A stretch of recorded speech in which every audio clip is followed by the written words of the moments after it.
Whenever we're being asked to solve an equation, we first want to identify if it's an exponential or a logarithmic equation. And we can know that based off of where x is in the equation. When x is in the exponent position, we have an exponential equation. The domain for these exponential equations are all real numbers, so don't have to worry about any domain restrictions. Instead, I'm going to look to see, can I conveniently change the base of each side of this equation to match? 5 and 9 are not powers of each other, multiples of each other, so instead of changing the bases to match, I'm going to take the natural log of both sides of the equation. As long as I do the same thing to both sides of the equation, I'm keeping this balanced. Taking the natural log of both sides allows me to take those exponents and move them out in front. So I get x times the natural log of 5 is equal to x plus 1 times the natural log of 9. Now I want to get my x's on the same side so I can isolate them. In order to do that, I'm going to have to distribute in the natural log of 5, or the natural log of 9. The natural log of 9 is a number, so I can think of it like a coefficient on x.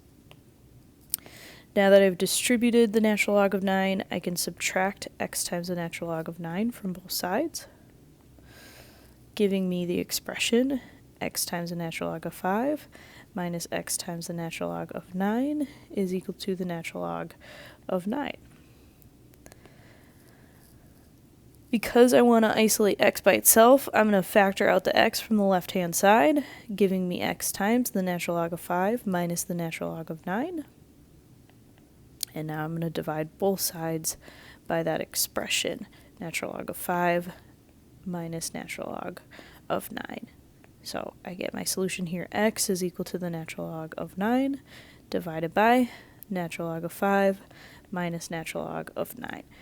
And we're going to leave our answers in exact form, so I am not going to enter that into a calculator to get the decimal approximation.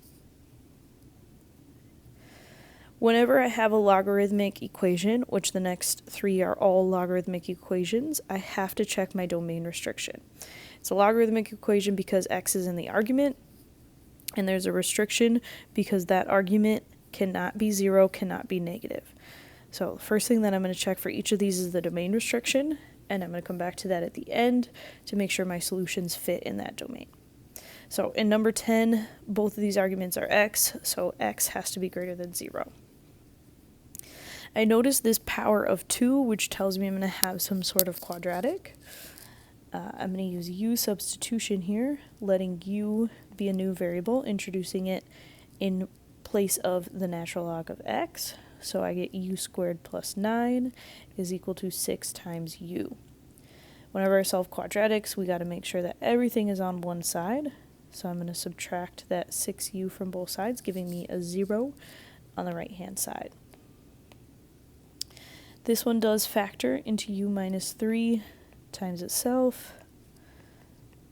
Since negative 3 times negative 3 gives me positive 9, negative 3 plus negative 3 gives me a negative 6, which means I get a repeated solution of positive 3. Since I am not solving for u, I'm solving for x. I'm going to replace u again with the natural log of x, so undoing that substitution. So I get 3 is equal to the natural log of x. Moving that base over from the natural log, I get e cubed is equal to x. Now this is definitely a positive number since e is 2.7. 2.7 cubed is going to be a positive number, so that fits in my domain. Next up, I have another logarithmic equation. Checking each of these terms for a restriction, I get x has to be greater than 0 for both terms on the left, and x has to be greater than negative 2 for the term on the right. Greater than 0 is the more restrictive of the two, so that's the one that I'm going to check against at the end. I notice that I have log base 3's everywhere. So I'm going to combine the left-hand side. This is going to give me log base 3 of x times x, or x squared, using my log properties to condense those into a single logarithm. Now that I have a single logarithm on both sides, and both sides have the same base, I know that if these two sides of the equations really are balanced, then the argument on the left has to equal the argument on the right, giving me another quadratic to solve. I'm going to move everything to one side, setting it equal to 0. Then I'm going to see if I can factor. I have x squared minus x minus 2 is equal to 0.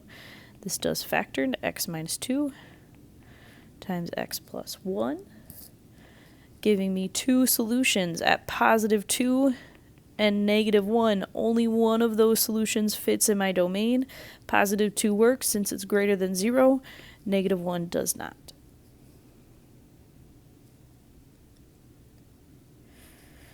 In number 12, again, I'm going to check for this domain restriction right away. I only have a single x to check in the argument. X has to be greater than 0. And notice that I have two logarithms, both with base 4, so it would be convenient if I could combine them. Before I can combine them, I've got to move this coefficient of 2 into the inside. So I get log base 4 of x squared minus log base 4 of 2 is equal to negative 2, which means I have log base 4 of x squared divided by 2 is equal to negative 2, using my my log properties to combine those. Since I don't have a second logarithm on the right-hand side like I did in number 11, I can't equate any arguments. Instead, I'm going to take it out of log form and into exponential form. So I get x squared over 2 is equal to 4 to the negative second power. Multiplying both sides by 2 is going to get me to x squared. I'm going to clean up that right-hand side. 4 to the negative second power. That's 1 over 16. 2 times 1 over 16 is going to give me 1 over 8, which means x is going to be equal to plus or minus the square root of 1 over 8. Now, since my domain restriction only allows me to have positive values for x, I'm going to ignore the negative option when we take the square root.